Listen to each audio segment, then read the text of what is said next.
lived on or worked on small farms. You own a small farm, you either needed a pair of workhorses or you needed a tractor. Commercial tractors were available. Cheapest one was a Ford, about $750. Small farmer couldn't afford that. With this thing, this is a Model T. There's a company called Pullford in 1917 came up with a kit that you could buy that would convert one of these $25 Model Ts into a tractor.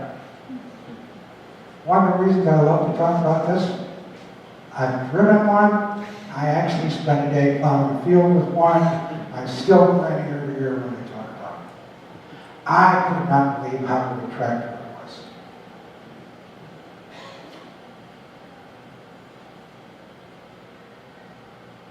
So horse team was about $200 back then. That was a trained team.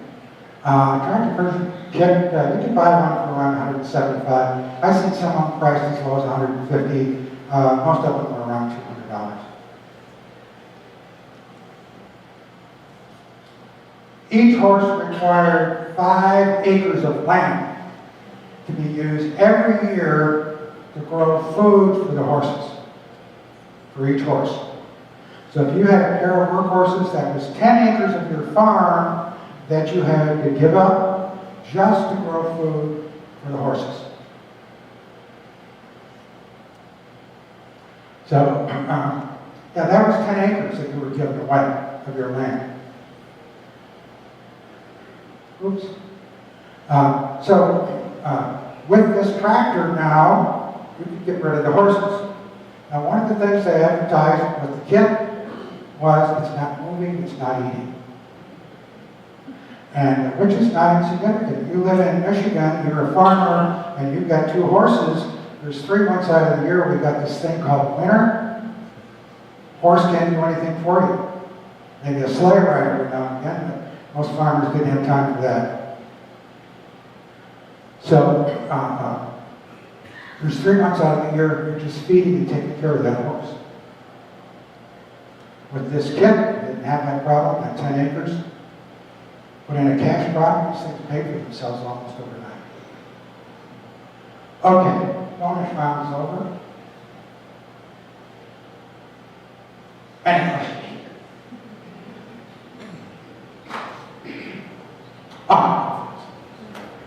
Any questions?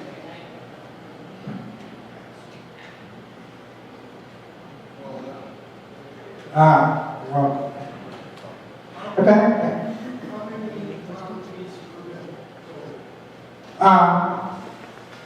The total we really don't know. Because of all foreign plants, many of the records were destroyed in World War II. But in the United States, it was about 14 million,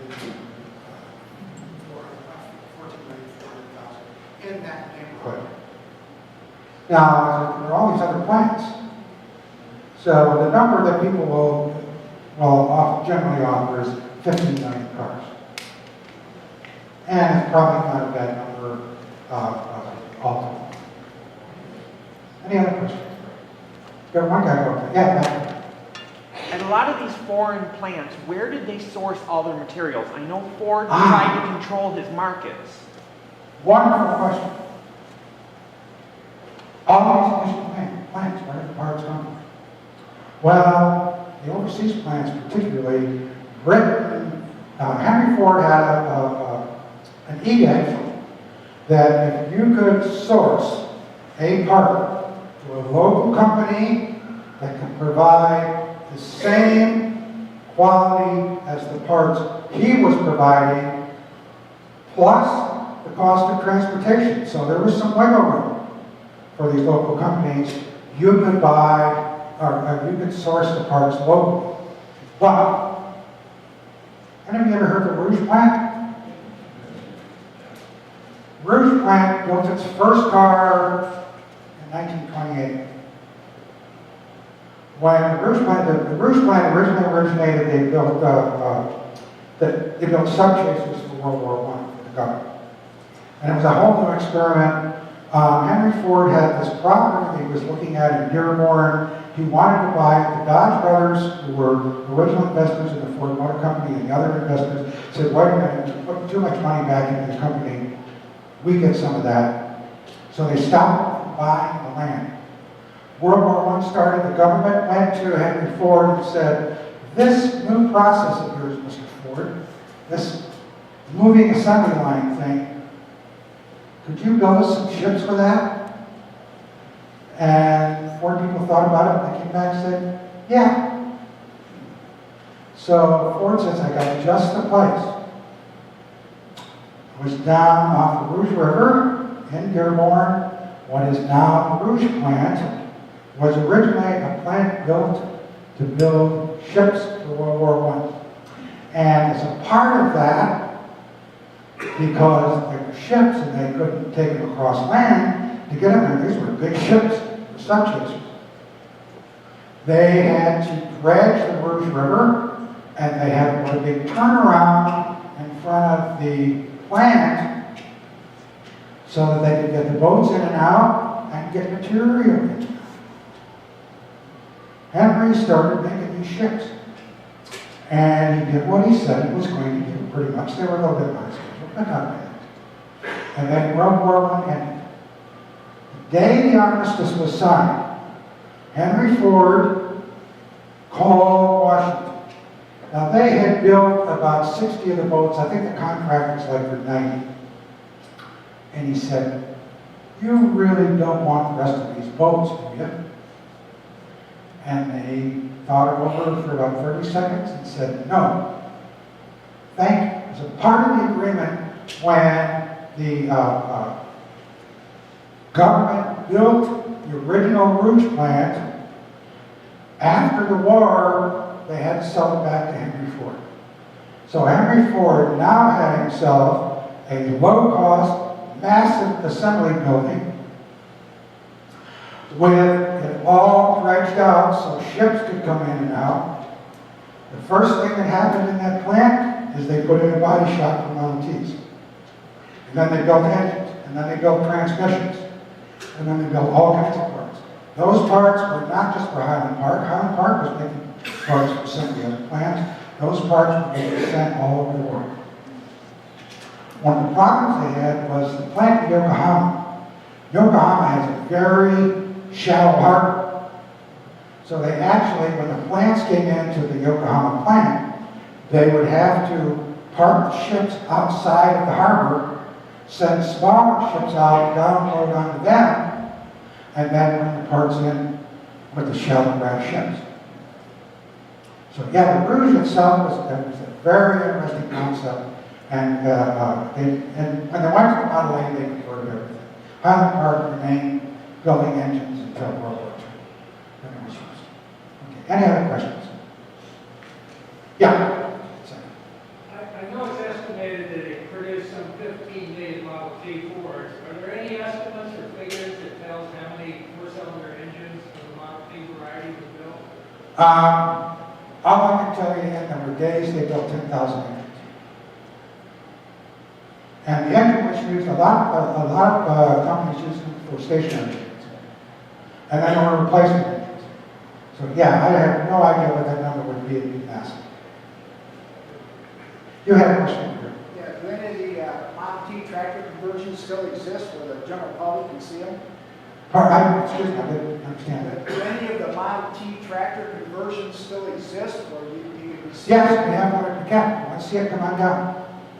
And as a matter of fact, in front of the table up there, I've got my business cards to tell you where the cat is at. Any other questions? There's also one Model A building. It's on the back of a Model A truck. Yeah. There's a tool bug right up there. Pardon? That was the kid sold by Sears. Where is it located? It's on Piquette Avenue, and it's right up a couple blocks up Woodward Avenue. Woodward Avenue. Come right down 94. It's just about 4 or 5 blocks off 94. You will not be disappointed. Yeah. The what? I'm not an expert. Well, Fisher Brothers made bodies. Ford was using 7 body companies. They had 7 body companies making Model T bodies. Yeah. Yeah.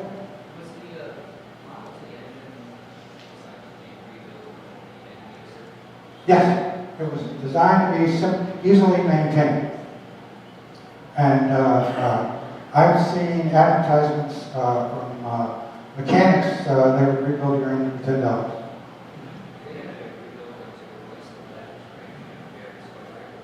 Well, they didn't. There was no removal because it was the bearings on a Model T, because there's no oil is very unique. And yeah, they would wear out like others. But if you were out in the middle of nowhere, one of the reasons the Australians loved Model Ts was if you were out in the middle of nowhere and you had a rod go out, hold the pan on, take your belt off, soak it in oil, wrap it around, put it on, and it ran for hundreds and hundreds of miles. And they're very easy to work on. They had to, because there weren't any mechanics. Very few. Yes? So you said about the 1920s, the cars were selling for how much? $360. By 1920. By 1923, it was $260. So out of that number, how much of that was profit to Henry Ford?